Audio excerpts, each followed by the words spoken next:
Hello everyone, my name is Elizabeth Lemelin and I am one of your instructors for Guide to Using Public AI Tools. This will be our presentation for Module 1 titled What is AI? So today we're going to go over a brief description of AI, a timeline of AI's history, the benefits and challenges of AI, and then we will conclude our presentation by discussing what assignments are due this week.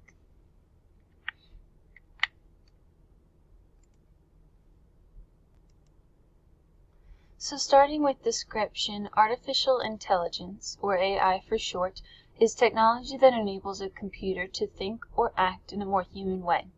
It does this by taking in information from its surroundings and deciding its response based on what it learns or senses.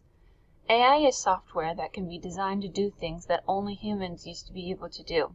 It can automate everyday tasks, process and analyze huge amounts of data, help with management decisions, converse with customers, create algorithms, help doctors diagnose patients, and much more.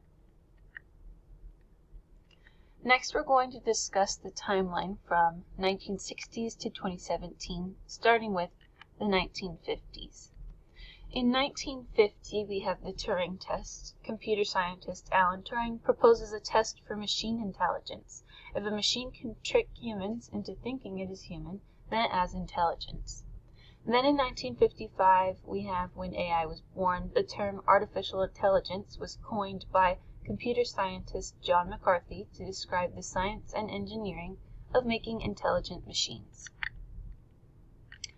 In the 1960s, specifically 1961, we have Unimate. The first industrial robot, Unimate, goes to work at GM, replacing humans on the assembly line.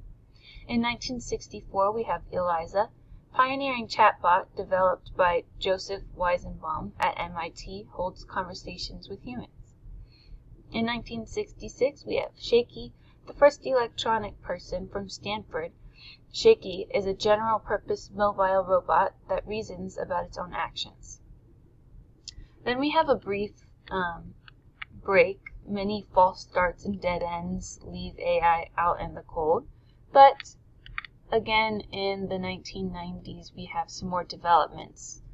In 1997, with Deep Blue, we have a chess-playing computer from IBM that defeats world chess champion Garry Kasparov. In 1998, we have Kismet. Cynthia Brezoll at MIT introduces Kismet, an emotionally intelligent robot, insofar as it detects and responds to people's feelings.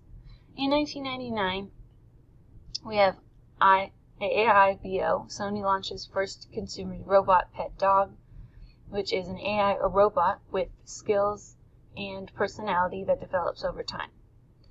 In 2002, we have Roomba, which many of us have heard of, the first mass-produced autonomous robotic vacuum cleaner from iRobot learns to navigate and clean homes. In the 2010s, we have a few more developments. We've got both Siri and Watson in 2011. Siri was when Apple integrated Siri, an intelligent virtual assistant with a voice interface, into the iPhone 4S. And then Watson, IBM's question answering computer Watson, wins first place on the popular $1 million prize television quiz show Jeopardy! Again in 2014, we've got two, Eugene and Alexa. Eugene Guzman, a chatbot, passes the Turing test with a third of judges believing Eugene is human. With Alexa, Amazon launches Alexa, an intelligent virtual assistant with voice interface that completes shopping tasks. In 2016, we have Tay. Microsoft's chatbot Tay goes rogue on social media, making inflammatory and offensive racist comments.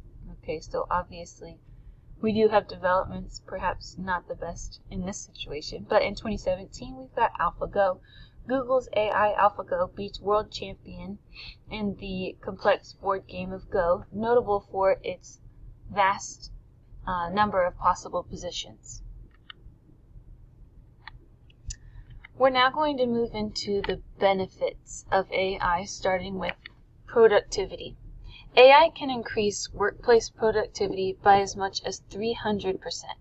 It can also free up employees from menial tasks like managing referrals, updating information, and coordinating schedules. The second benefit is decision making. Machines aren't clouded by emotions, so they can predict financial trends, pull analyses for rolling out a new product, and solve customer service issues all much more quickly than humans. A venture capital firm in Hong Kong even put a robot on its board of directors because it could pick up on market trends humans couldn't see and could quickly make objective decisions. The next benefit is personalization. AI can identify success factors and screen job applicants to highlight the people who are most predisposed to perform well. It can also help organizations better understand their employees and what they care about in order to deliver more personalized experiences for customers. Finally, we have accuracy. Experts have already predicted that governments could use AI to reduce fraud and minimize errors in tax collection. In the medical space, which has used many of the same practices for decades, AI is being used to diagnose diseases with nearly 100% accuracy. Now we're going to address challenges. The first challenge being security and privacy. AI needs access to lots of information, which means it could be pulling or sharing your employee or customer data or student data without you even knowing it.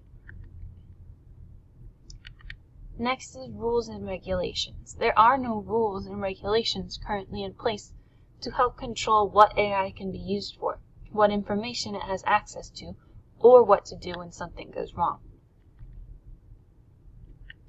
Next, we have challenging the status quo.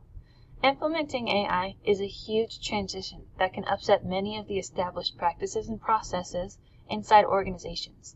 Many companies just aren't ready for the switch to AI, and it can take time before they are in an organizational and cultural mindset to adopt this new technology. Finally, we have job displacement. The big concern of job displacement: will AI create more jobs than it replaces, or will it replace more jobs than it creates? We are simply not prepared to live in a world where AI and robots do most of our jobs, and we don't have any concrete plans in place for how to address this. So this is our brief description of artificial intelligence. To conclude our presentation for Module 1, I want to remind you all to complete our 2 assignments for this week. The first one being our discussion post for Module 1 and our quiz. If you have any questions, please take a look at the email address listed on the screen. Thank you and have a good day.